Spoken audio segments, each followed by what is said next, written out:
Hello, Namaskar to everyone. You are very warm welcome in this platform of the Think Beyond Noise. Today we are going to start a very new topic which is related to your space technology. In the science and technology, that is the today a new space era began. एक नया space युग की शुरुआत हुई है. कैसे? Because the Indian space association, Indian space association in short call the ISPA. Today, ISPA was launched by the Prime Minister Narendra Modi. What is the ISPA and how ISPA will work? What is the significant of this? क्या महत्व है इसका, क्यों यह launch किया गया है? इस स्पेस जो क्यों ऐसा बोला जाता है कि it is the new space era begin today from today? कैसे नया स्पेस एज की शुरुआत हो रही है, इस वीडियो में हम लोग जानने की कोशिश करेंगे. तो let's start. First, the news. Prime Minister Narendra Modi launched the Indian Space Association. See, the ISPA, Indian Space Association, is nothing a type of the association, as like the FICCI association, a type of the industrial body means the which industry, which startup, which private industry जो इच्छा जताते हैं कि हम space sector में कुछ काम करेंगे, जैसे हम लॉन्च व्हीकल बनाएंगे, हम रॉकेट का कुछ एलिमेंट बनाएंगे, कुछ पेलोड बनाएंगे, तो इस एसोसिएशन में उनका वेलकम. ये एसोसिएशन उनको एक तरह से गाइड करेगा, एक तरह से रूल रेगुलेशन प्रोवाइड करेगा कि हाँ भाई आप ऐसे आ सकते हैं. That is it's nothing, it is the industry association as like FICCI and other industry association. Indian space association work like the industry which is try to work and want to work in the space sector. That is the main aim regarding the Indian Space Association. ये Indian space association वही है, ISPA वही है, और ये एक single window agency का भी निर्माण करके यहीं से सारी चीजें होगी और वेलकम स्टार्टअप और प्राइवेट सेक्टर को ये वेलकम करेगा, जो भी इंडस्ट्री है. क्लियर? जो भी industry interested in the space sector, not other sector, space sector. इसकी शुरुआत कब से हुई थी, थोड़ा सा बैकग्राउंड जानते हैं. यहाँ पे जून 2020 में इन स्पेस की स्थापना हुई थी. यहाँ से ऐसा बोला जाता है कि प्राइवेट सेक्टर की द्वार यहाँ से खुल गई हुई है. और यह द्वार कब खुली? जब स्पेस एक्स ने पहली बार इंटरनेशनल स्पेस स्टेशन पर क्रू ड्रैगन के थोड़ा, जिसे रिजिलियंस बोला जाता है, उस क्रू ड्रैगन को एस्ट्रोनॉट को भेजा. आफ्टर 11 ईयर्स यूएसए ने ये सारी काम छोड़ दिए हुए था, कभी कभी भेजता था वो अपने रसिया के मदद से, लेकिन स्पेस सेक्टर में जब प्राइवेट सेक्टर को ओपन किया गया और स्पेस एज में हम लोग जो रहे हैं हर जगह. यहाँ पे कल परसों आपने न्यूज़ में देखा होगा कि OneWeb और स्टारलिंक वगैरह इंडियन गवर्नमेंट से बात कर रही है space based internet service provide कराने के लिए, हर चीज़. और दूसरी बात कि हमारी जो इंडस्ट्री है, space industry widely recognise by the space faring nation. We have the world most advanced Earth observation satellite. We have AstroSat जो बनाया गया था 6 महीने के लिए, अभी तक चल रही है.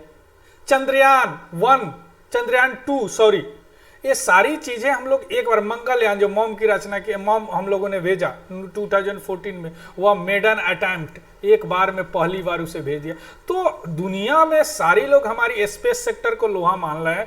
दैट इज द तो Indian government try to attract the what we called here private sector to develop the such space based technology. That's why the Indian Space Association was launched by the Prime Minister today, means 11 अक्टूबर 2020. अब हम लोग देखेंगे कि इसका basic चीज क्या, कैसे काम करेगा. What is the pillar of this association ISPA? There are 4 pillars that the Prime Minister said in the today. That is the 4 pillar. Try to understand, समझने की कोशिश कीजिएगा. Freedom to innovate in the private sector, या private sector को freedom ने देगा कि आपको जो भी बनाना है वो आप बनाइए. मान लीजिए कि लॉन्च व्हीकल बनाना है, किसी तरह का सैटेलाइट बनाने हैं, किसी तरह का पेलोड बनाने हैं, कोई ऐसी चीज़ बनानी है जो स्पेस सेक्टर से रिलेटेड हो, तो freedom to innovate in the space sector. और उसमें गवर्नमेंट क्या करेगी? इनेबलर के काम करेगी, उसको प्रोत्साहित करेगी. यस, डू इट, आप इसे बनाओ. तीसरा जो है इसमें बेसिक है वह जो नेक्स्ट जनरेशन प्रिपेयर कर रही है, या फ्यूचर स्पेस, जो कि अभी हम लोग आ रहे हैं ना, तो फ्यूचर स्पेस में जी रहे हैं। हर चीज स्पेस से हो रही है ना, हमारी जितने भी बॉर्डर की मॉनिटरिंग स्पेस से हो रही है, फसल बीमा योजना ये भी स्पेस से की जा रही है। इवन द नाविक जो समुद्र एरिया में, तटीय एरिया में जो मछली वगैरह पड़ते हैं, उनको भी स्पेस से डाटा प्रोवाइड कराया जाता है, स्पेस से इंफॉर्मेशन दी जाती है। तो वी आर ऑल स्पेस युग में हम लोग जी रहे हैं। अब हम लोग देखेंगे कुछ दिन में स्पेस फोर्स की भी शुरुआत हो चुकी है, फ्रांस वगैरह में ऐसा किया है। हम लोगों ने ऐसा सेटेलाइट लॉन्च किया है कि यहाँ से बैलिस्टिक मिसाइल से सेटेलाइट को कैसे मार देंगे। अगर तो सारी communication, information, all are totally based on the space technology. So the इसकी महत्वपूर्णता को देखते हुए Indian space association very important step in the space is, that's why called the new space era begin from today. Clear. Fourth, we can say the common resource for the progress of humanity. Yes, common resource है, चूंकि space is the space beyond from the sea level, from the mean sea level up to 100 kilometer. Above 100 kilometre is consider to be space. मैंने 100 kilometre के ऊपर अगर आप जाते हैं तो स्पेस कंसीडर की जाती है। यहाँ पे नेशनल लॉ लागू नहीं होती है, इसलिए इंडियन स्पेस जो है free for exploration and uses by all for the welfare of the human society, मानव की भलाई के लिए। तो इसीलिए हर कंट्री जो भी स्पेस फेयरिंग नेशन है, तकरीबन 18 या 19 अभी पूरे विश्व में स्पेस फेयरिंग नेशन है, वो डेवलप कर रहे हैं अपनी कम्युनिकेशन, अपनी सारी चीज़ें, नेट, सारी चीज़ें इसी से चल रही है। सो इसको इम्पोर्टेंस देते हुए प्राइवेट सेक्टर को, जो भी स्टार्टअप है, जो भी प्राइवेट सेक्टर अगर इसमें कुछ करना चाहते हैं तो उनको प्रोत्साहित करेंगे, उनके आइडिया को लेंगे, उनके आइडिया को रिगार्ड करेंगे, उनके इनोवेशन को प्रोत्साहित करेंगे, एक इनेबलर के काम करेंगे। That is the main motto and this is the pillar which is based on the ISPA। Clear. Next हम लोग देखेंगे ये कैसे काम करता है, व्हाट IPSA विल डू, ये कैसे काम करेगा। देखिए ये एक पॉलिसी एडवोकेसी होगा, role of the policy advocacy. और हमारे पास हमने शुरू में ही चर्चा किया है कि जून में जो Indian national space promotion and authorisation centre it is the gate खोला प्राइवेट सेक्टर के लिए। और न्यू स्पेस इंडिया लिमिटेड है, NSIL, एक कमर्शियल वे, जिससे पहले एंट्रिक्स था लेकिन वह स्कैम में फंस गया, तो उसकी चर्चा नहीं करेंगे। यह जो 2019 में इसकी स्थापना हुई और इसकी 2020 में स्थापना हुई, अप्रूव्ड होगा, दोनों स्थापना हुई। सो ये दोनों के साथ मिलके काम करेगा। क्लियर। और यह role of policy advocacy means एक बॉडी होगी, उस बॉडी में आप जाके जो भी इंडियन एसोसिएशन उसमें जाके अपनी राय देंगे, मैं ये चीज बना रहा हूं, तो यहाँ से रूल और रेगुलेशन प्रोवाइड कराया जाएगा आपको। क्लियर। ये जो है डिमांड बेस्ड से काम करता, और ये समझिए कि स्ट्रेटजी बेस्ड पे काम करता। क्लियर। और इसके जो अभी क्या बोलते हैं डायरेक्टर जनरल भी नियुक्त कर दिए गए हैं, AK भट्ट, और executive vice president Jayant Patil ये नियुक्त कर दिए गए हैं।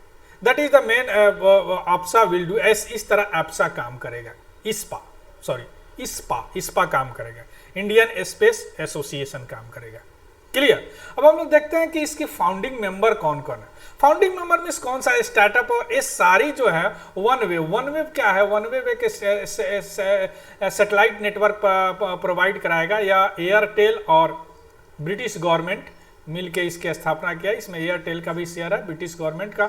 OneWeb इनकी ऐसी है कि 600 समथिंग सैटेलाइट लो अर्थ ऑर्बिट में प्लेस करेंगे, जो कि करीब 300 के करीब इन्होंने प्लेस कर चुका है लो अर्थ ऑर्बिट में। सैटेलाइट या इंटरनेट बेस्ड सैटेलाइट प्रोवाइड कराएंगे। मैप माई इंडिया ये भी एक कंपनी है, जो कि आपने देखा होगा ड्रोन के लिए डिजिटल स्काई इन्होंने ही बनाया है। तो देखिए कितनी फायदा हो रही है। वालचंद नगर इंडस्ट्री, LNT, बहुत सारी स्पेस सेक्टर में इनका भी रोल है। ADTL होता है, आनंद टेक्नोलॉजी लिमिटेड एंड सारी इसरो को सपोर्ट करेंगे launch with launches and development के लिए। कुछ स्टार्टअप तो अभी काम कर चुके हैं, जैसे अभी Agnikul Cosmos, Digantara, Skyroot Aerospace, ये लोग तो कई बार एक क्या बोलते हैं लॉन्च व्हीकल भी बना लिया, जिनका नाम था विक्रम वगैरह रखा गया। एक इनका सैटेलाइट भी लॉन्च हो चुका है, जो छोटा सा सैटेलाइट, स्टूडेंट सैटेलाइट है। तो ये सारी चीजें शुरू हुई है कब जब इन स्पेस की स्थापना हो गई 2020 में, और NSIL, लेकिन कोई ऐसा एसोसिएशन नहीं थे, तो बॉडी था, डिपार्टमेंट ऑफ स्पेस के अंतर्गत और इंडियन स्पेस रिसर्च ऑर्गेनाइजेशन के अंतर्गत काम करेगा, पैरेलल काम करेगा, वर्टिकल काम करेगा उसके साथ वर्टिकल में। लेकिन अब एक एसोसिएशन होना चाहिए जिसमें जाके आप लोग बैठ के विचार कर सके कि भैया हम स्पेस लॉन्च व्हीकल ऐसे बना रहे हैं, हम सेटेलाइट ऐसे बना रहे हैं, हम ऐसे बना रहे हैं, हम अर्थ ऑब्जर्वेशन सेटेलाइट पर काम कर रहे हैं, हम कम्युनिकेशन सेटेलाइट पर काम कर रहे हैं, हम कोई साइंटिफिक एक्सपेरिमेंट पे काम कर रहे हैं, हम कोई ऐसा टेक्नोलॉजी नया बना रहे हैं, तो इस पे काम कर रहे हैं। तो ये सारी चीज़ें इस प्लेटफॉर्म पे जाके आप कर सकते हैं। जैसे इंडस्ट्री बॉडी जाके फिक्की में सारी चीज़ उनका एक फिक्की एक क्या इंडस्ट्रियल बॉडी का एक शुभचिंतक कहेंगे हिंदी में, कि उनके बारे में सोचता है, उनके बारे में मुद्दे को आगे बढ़ाता है, सरकार से बात करता है। तो इस तरह ISPA भी काम करेगा। क्लियर? तो ये all about the ISPA, Indian space Association. Mains आ रही है बहुत सारी एग्जाम की, ये बहुत इंपॉर्टेंट होगा। इन द प्राइवेट सेक्टर आप डाल सकते हैं कि Indian Association, Indian space Association, new space era, नया स्पेस युग की कैसे शुरुआत हुई इसके स्थापना से, ये सारी पॉइंट आप उसमें इनकॉर्पोरेट कर सकते हैं। क्लियर? ओके, तो it's all about the Indian space association. Okay, if you like video, अगर आपको अच्छा लगा please subscribe, share and like it. Okay, thank you and have a good